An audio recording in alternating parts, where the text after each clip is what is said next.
That's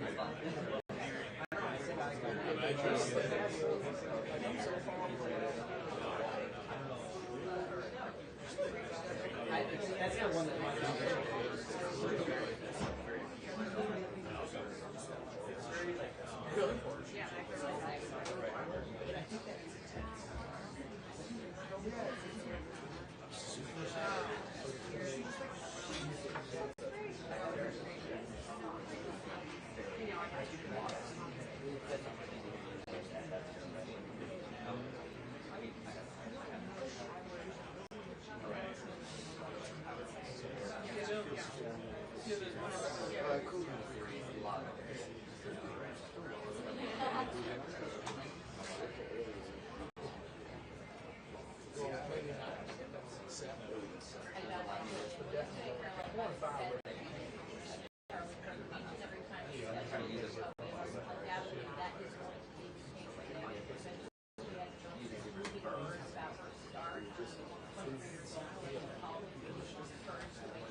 rising autism rates. This is, of course, going to be a very controversial initial conclusion of having to. It's going to shake up the medical industry in many ways. This does make their announcement today. But President Trump said that this needs to happen. He was calling this one the largest. Yes, sir. Nobody come back. Speaking yesterday at the memorial. There's also some anticipation on a drug that could potentially treat autism that the White House is considering looking into, kind of pushing more into this. It's a drug that's a byproduct of folic acid, a different form of it. It's really cheap and it's found to help young kids who are suffering with autism. And so there's some issues. So that's really promising. A lot of people are waiting that announcement. Of course, President Trump is scheduled to speak at the U.S. General Assembly tomorrow. The focus there likely to be on certain countries recognizing the Palestinian state. That is something that President Trump likely is not going to help. Hey, can you check that?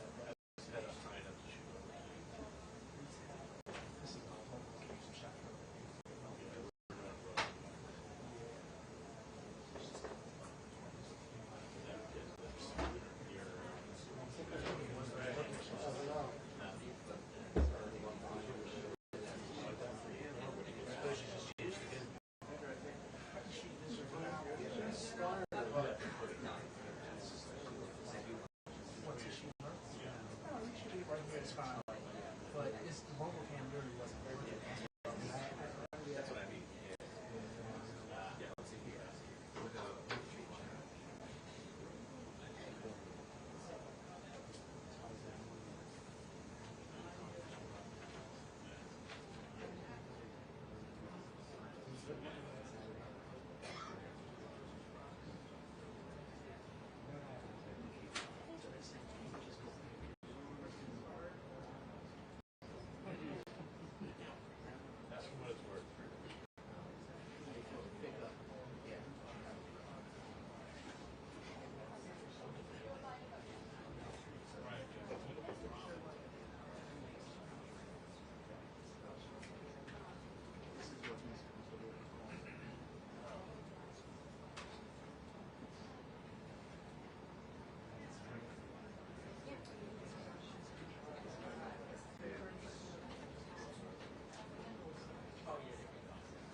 get the headline anyway.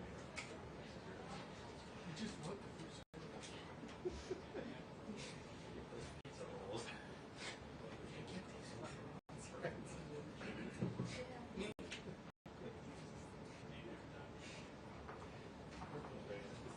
That's what cheese is. I like the wine. I like it.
Good afternoon, everyone. Happy Monday. Good to see all of you here. I want to start with a preview of President Trump's very busy schedule for the week. Later this afternoon, the president will be making a major announcement focused on the childhood autism epidemic, alongside his top health advisors who are working to make America healthy again. This will be a powerful display of how the entire Trump administration is committed to addressing root causes of chronic conditions and diseases, embracing full transparency in government, and championing gold standard science. Tonight, the president will depart to New York City ahead of the 80th session of the United Nations General Assembly. He will be joined in New York City by the First Lady.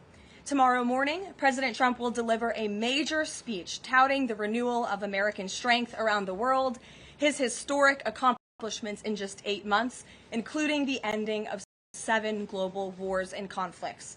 The president will also touch upon how globalist institutions have significantly decayed the world order, and he will articulate his straightforward and constructive vision for the world. The president will also be hosting bilateral meetings with the UN Secretary General and the leaders of Ukraine, Argentina, and the European Union.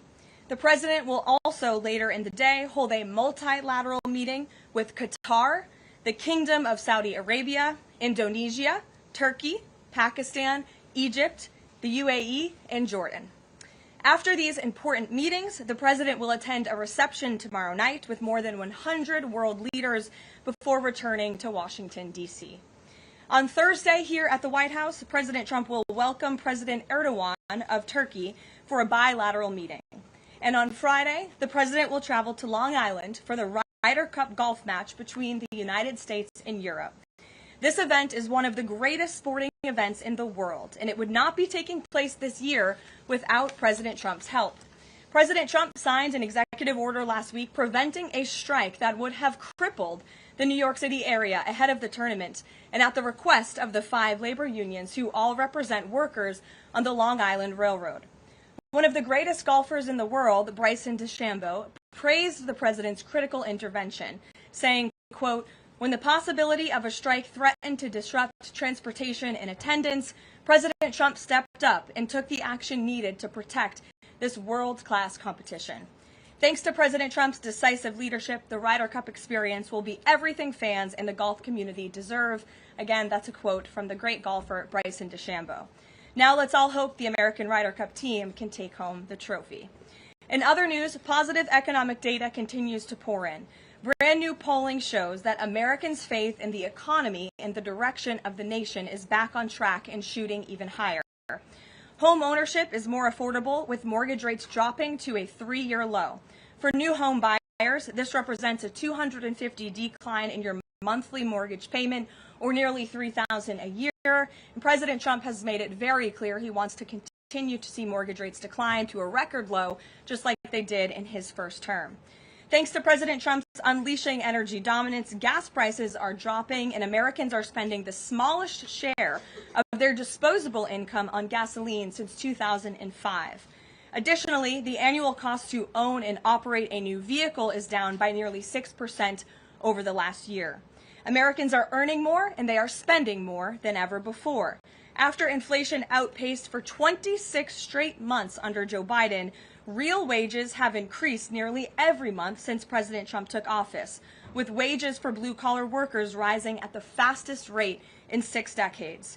Retail sales are also booming, up 5% over last year, and the stock market is booming, and Americans' retirement accounts continue to do well, with the Dow, S&P 500, and NASDAQ all hitting new record highs. In fact, the S&P 500 is up nearly 15%, and the NASDAQ is up more than 21% since Election Day. As part of President Trump's mission to restore America as the manufacturing superpower of the world, he has secured nearly $9 trillion in U.S. investment, nearly 9 times more than Biden attracted in his entire 4-year term, and we expect that number to be upwards of $15 trillion very soon. We're already seeing the initial economic benefits of these investments, with industrial production recently rising to an all-time high. President Trump built the greatest economy in the history of the world in his first term, and we are witnessing him do it all over again. Now, before I open it up to questions, I do want to speak on the heinous political assassination of Charlie Kirk. As President Trump powerfully stated yesterday, this assassination was an attack on everything that makes the United States of America the greatest country on earth. But that attack has completely failed. The heartwarming response from the overwhelming majority of the American people over the past 2 weeks is all of the proof that you need. The assassin who took Charlie's life can destroy flesh and blood, but he can never destroy the values that Charlie stood for. All across the country, millions of Americans have prayed, hosted vigils, attended church services, became politically engaged for the first time, and honored the legacy of Charlie and the ideals he died speaking for. The beautiful memorial service attended by President Trump and 100,000 great Americans in State Farm Stadium yesterday was just the latest example. And Erica Kirk's mercy was one of the greatest acts of grace this world has ever seen. May God continue to watch over Erica and their beautiful children. Unfortunately, there have been some jarring exceptions to this unity. This past Friday, 58 House Democrats voted no, and 38 voted present on a resolution that simply stated, condemning in the strongest possible terms the assassination of Charles James Kirk and all forms of political violence. There were no strings attached to this vote. This was a simple gesture of human decency to denounce political violence. I wish I could say that this was only a fringe group, but 96 votes is nearly half of the entire House Democrat caucus. And they didn't just vote against this basic resolution condemning political violence. A number of those same Democrats took to the House floor to smear Charlie Kirk's name. The man wasn't even buried yet, and Democrat members of Congress were denigrating his memory on the floor of the House of Representatives. This was truly a sad moment and a clear reflection of how radical the Democrat Party has become. Many Democrats in elective office have now been totally captured by a radical fringe of the far-left base who want to dehumanize every person they disagree with. We must continue to call this wickedness out. It's the only way that our nation can heal. For too long, past leaders have offered platitudes while political violence has been allowed to fester and harm innocent Americans. There has been coordinated campaigns dating back years, spearheaded by radical left-wing organizations centered on dehumanizing, intimidating, doxing, and even attacking Americans whom they disagree with. These groups have radicalized impressionable individuals to foment violence. An attempted transgender assassin traveled to Justice Brett Kavanaugh's family home with plans to end his life. An attempted assassin came within an inch of ending President Trump's life in Butler, Pennsylvania, and on the campaign trail, another attempted assassin tried to kill the president at his golf club in Florida. A left-wing assassin shot United Healthcare CEO Brian Thompson right in the back in the heart of New York City. ICE agents are facing a more than 1,000% increase in assaults for simply doing their jobs. Violent radical left-wing mobs engaged in illegal behavior, targeted Jewish Americans, and shut down America's college campuses under the previous administration. Left-wing mobs burned down Tesla dealerships out of, quote, protest of Elon Musk and his policies. In May, a left-wing activist shouting "Free Palestine" murdered 2 innocent Israeli embassy staffers outside of the D.C. Jewish Museum here in Washington. These are just a few examples, prominent examples of the growing left-wing political violence in our country. Enough is enough, and as President Trump has promised, he will directly address the dark sources funding and supporting this domestic terrorism to finally restore order in our country. The American people can expect further, very strong action on this very soon. Everyone, Republican, Democrat, everyone in between, we all deserve to live in a country where we do not have to fear for our lives simply for stating what we believe in. With that, I will take your question. In today's new media seat, we have Monica Page, who is the White House correspondent for Turning Point USA's news organization, on the front lines. Monica, thank you for being here. We're so sorry for the loss of Charlie. I know you work for him, you were very close to him, and we appreciate your being in the new media seat and also your commitment to covering the White House. You are here every day, just like the rest of everyone in this room. So why don't you kick us off today? Thank you so much, Karoline. I don't think you realize how much it means to me to be here in this seat, especially on behalf of Turning Point USA and Frontlines. We greatly appreciate it. We also greatly appreciate the outpouring outpouring of support and just the really kind words that we heard yesterday at the memorial service. That means more to us than I don't think anybody ever knows. And even the global support that we're seeing for Charlie has been overwhelming, and it doesn't go unnoticed. So thank you so much. I have 3 questions, if I may, on the horrific murder of Charlie Kirk. Government and local officials said that Antifa inscriptions were engraved in these bullet casings that killed Charlie Kirk. It appears to be a trend, especially after what we saw in the Annunciation Church shooting, Catholic Church shooting.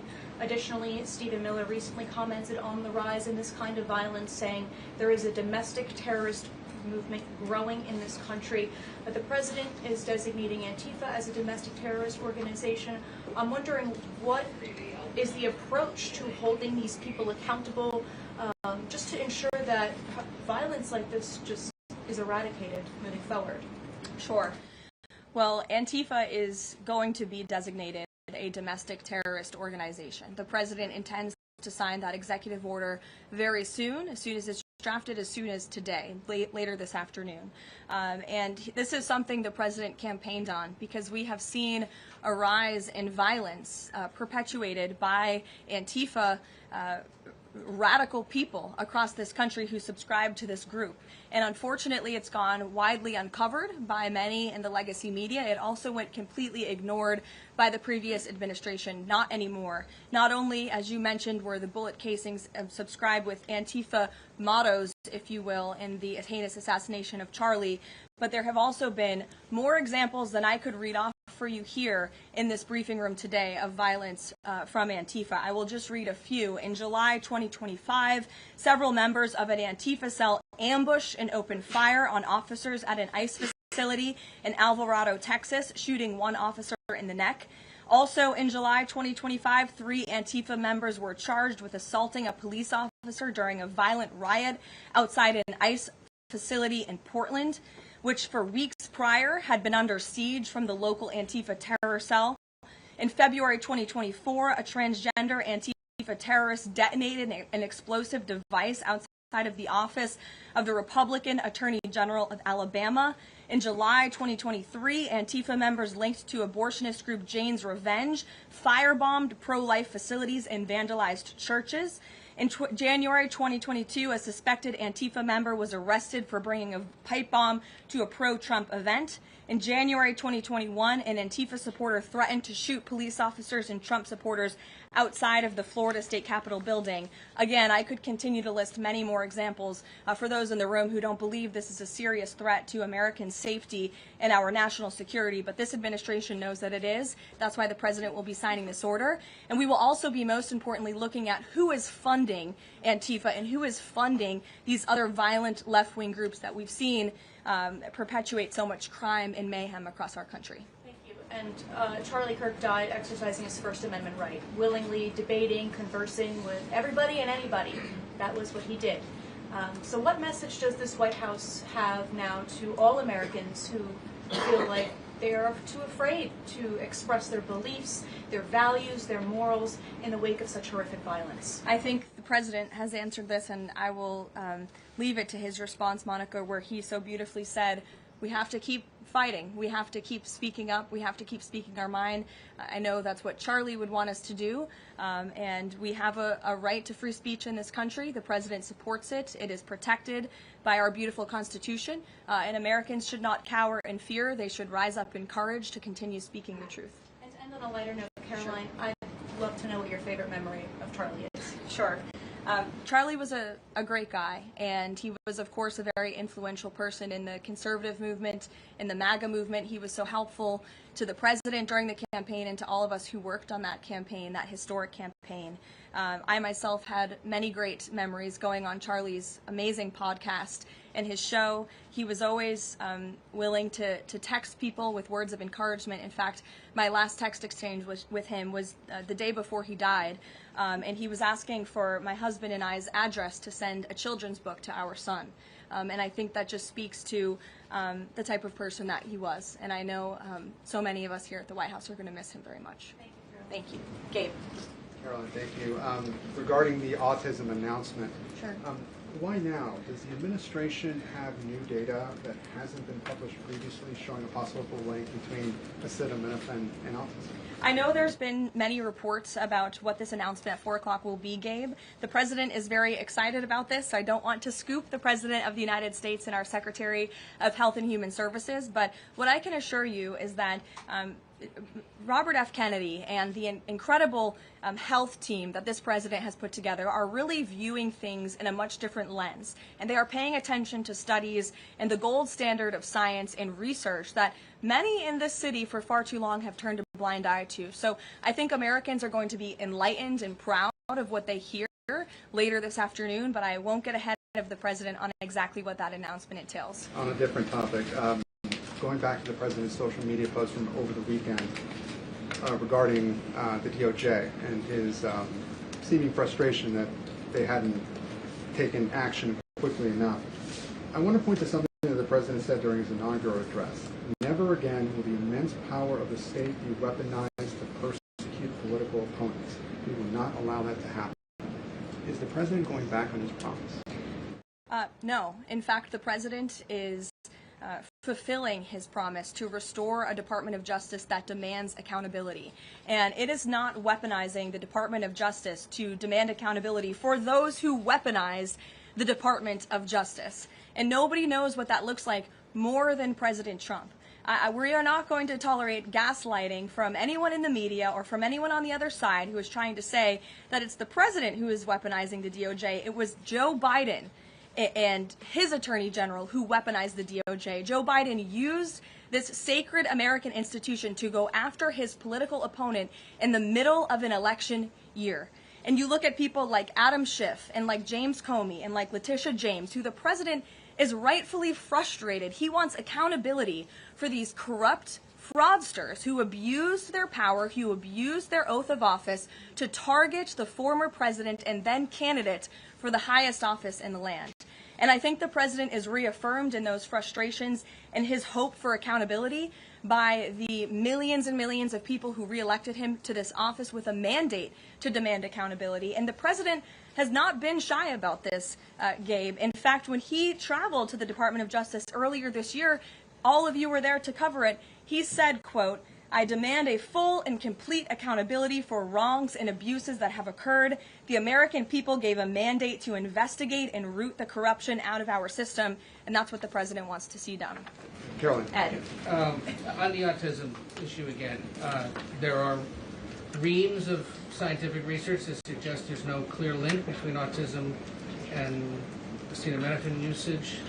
You're suggesting today they may have new information on this. A lot of it, and this entire debate, has the potential to confuse women, especially pregnant women, about what to do. What do you say to those that say what you're doing today potentially just introduces more confusion into the debate? I think women for many years, in fact for decades, Ed, have been confused by the rapid increase in autism in this country, in the childhood epidemic that is chronic epidemic, disease epidemic that is plaguing America's youth. Women are confused about that and they want answers to that. And that's exactly what this administration is focused on finding. And before you jump to conclusions based on reports that the White House has not even confirmed, I would encourage everyone in this room to go into the 4 o'clock announcement with some critical thinking skills and with some open ears to actually listen to what the president and his team of outsiders have to say about this. And there will be a number of things that will be announced and discussed. And I think, I know as a mother myself, I speak, I believe, for many mothers across the country who really want answers to what is happening to our nation's children. So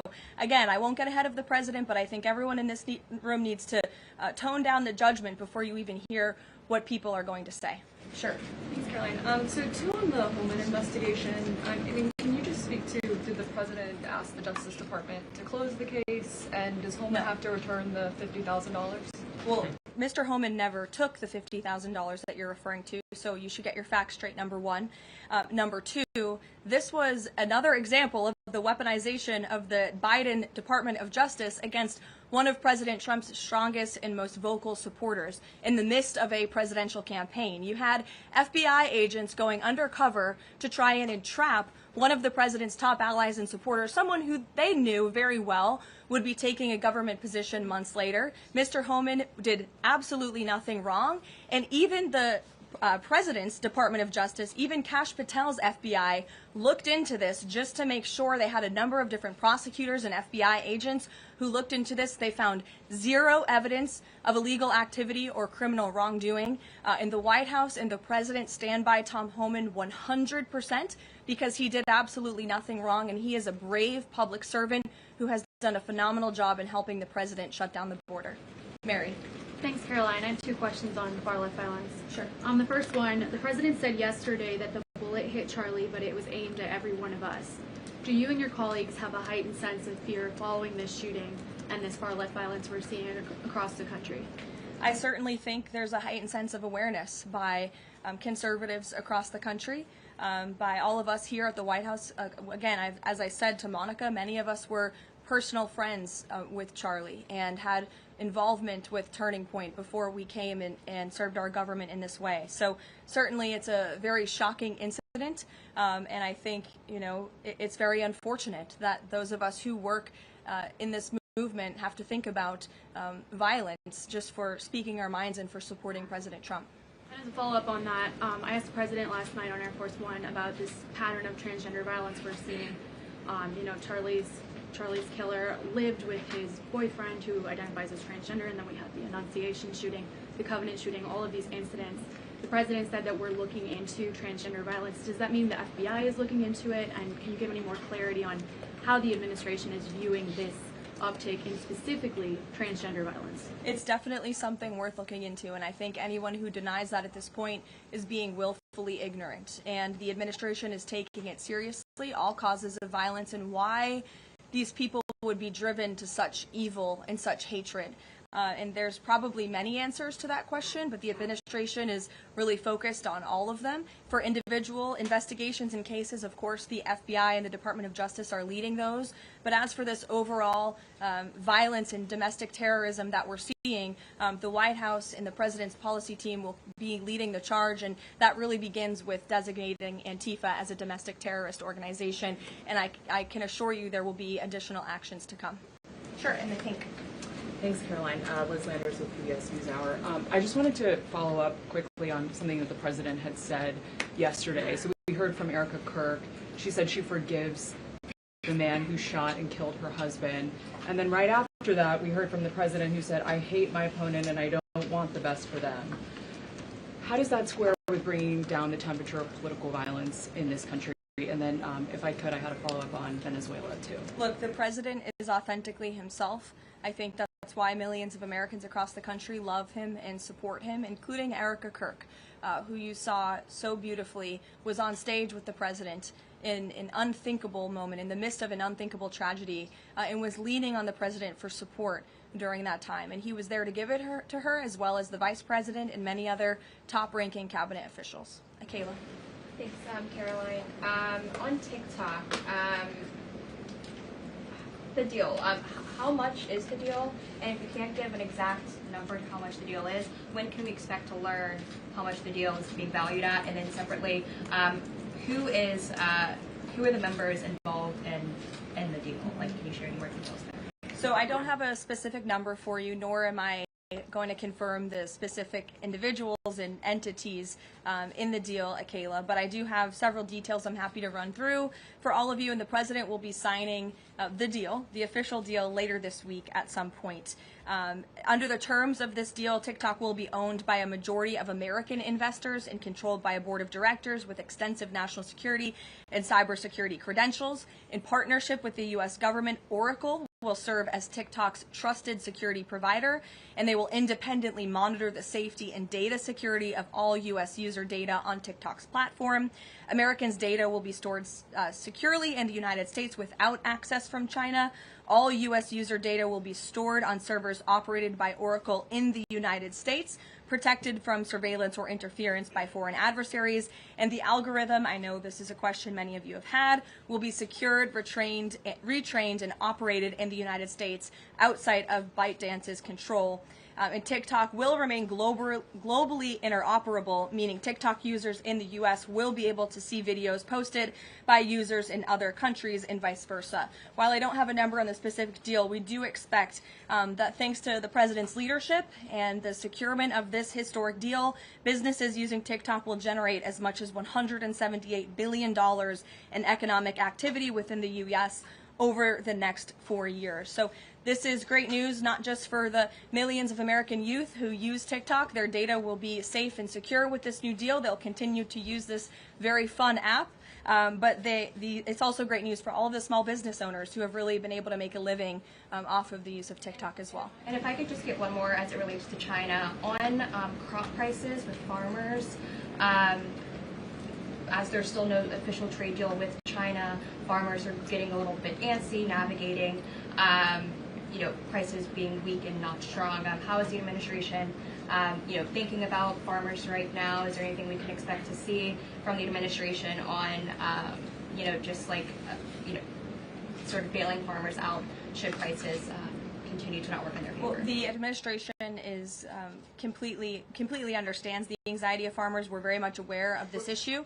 It has been a part of our discussions, the trade team's discussions with their Chinese counterparts. As for any specific actions, I don't have any news on that for you today, but I can fully assure you the entire National Economic Council in this building, as well as our Secretary of Agriculture, Brooke Rollins, have been talking with the trade team about this. There's been many meetings on this, and they are on the ball, but I don't have anything specific for you today.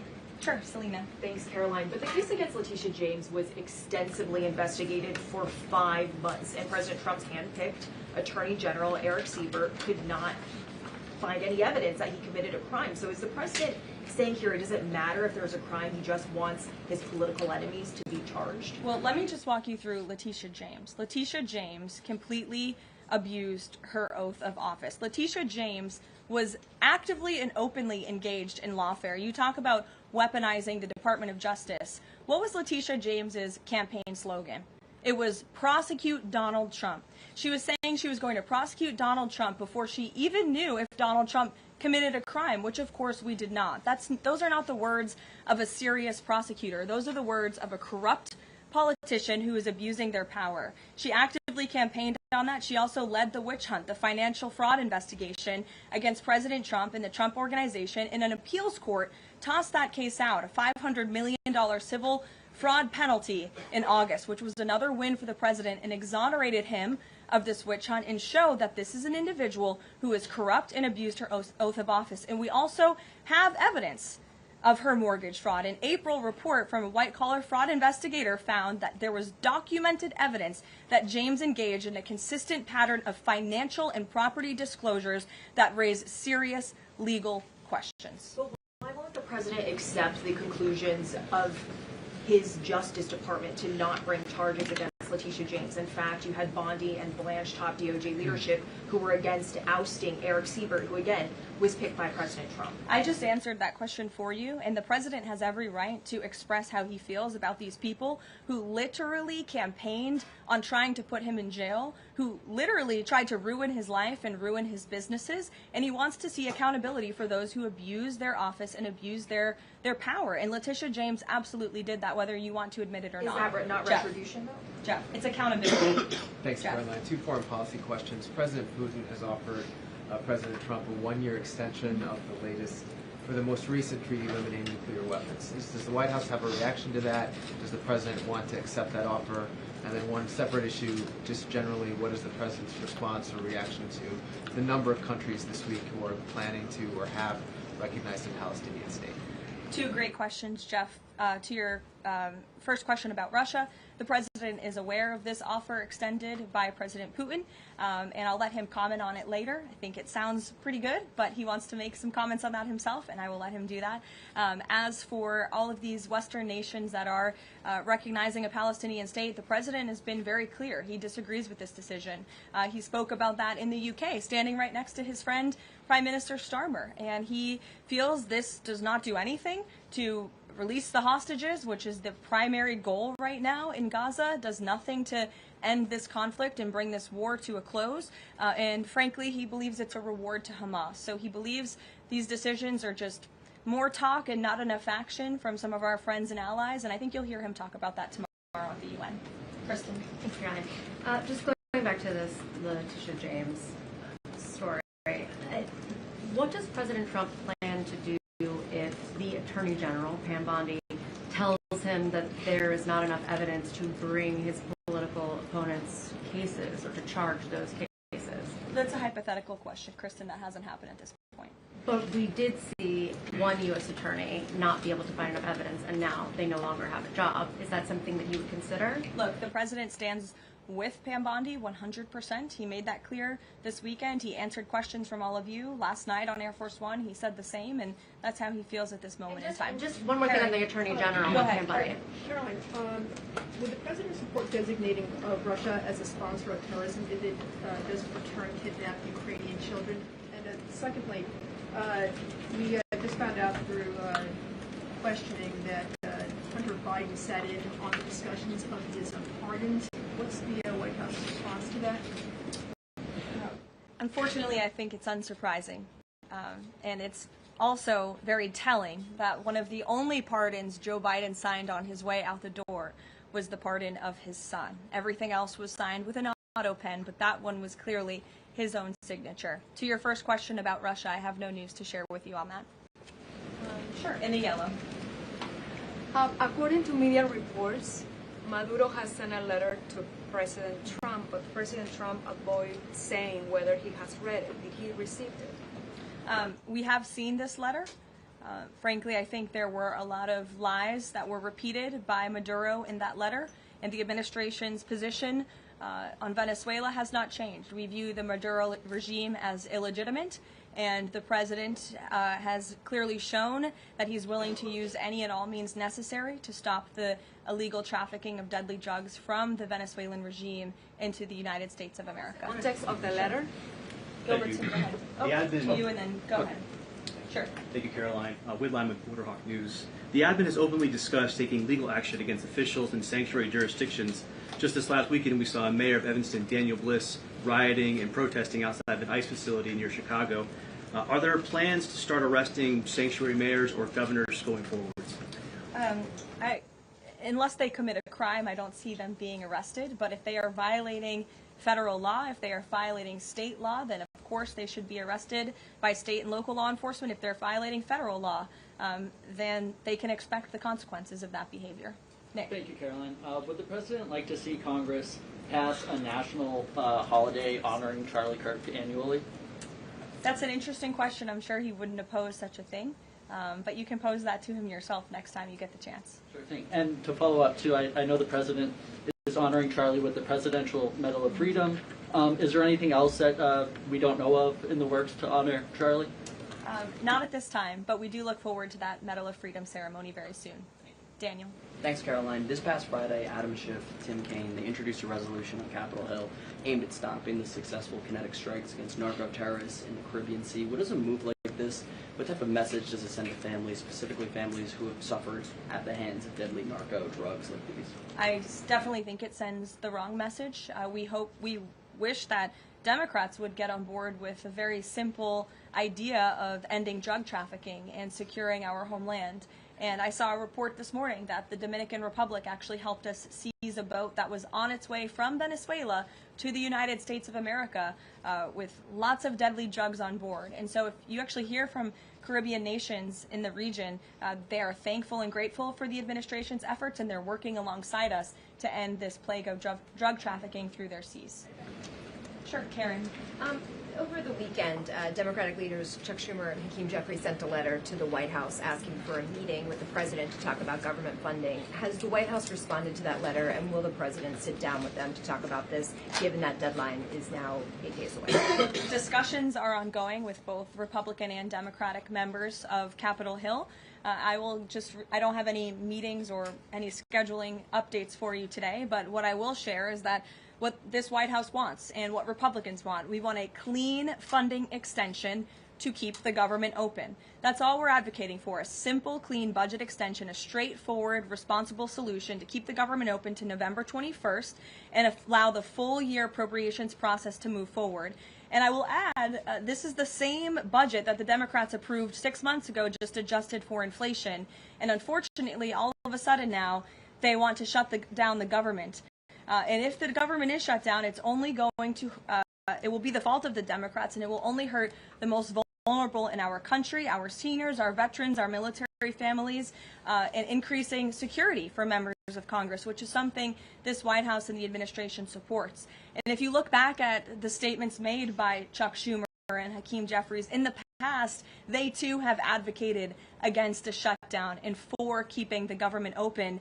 Democrat Chuck Schumer himself said a shutdown would mean chaos and pain and needless heartache for the American people. He said once, avoiding a shutdown is very good news for the country, for our veterans, for parents and children, for farmers, and for small businesses. Hakeem Jeffries also said it's about the harm. Families will be hurt if there is a government shutdown. Farmers will be hurt. Holiday travel will be impacted. Democrats clearly know what the right thing to do is here. It's to join with Republicans to pass this clean funding extension. That's what the White House and the president wants. And with that, we will see you all at 4 o'clock for this big announcement later on. Thanks, guys.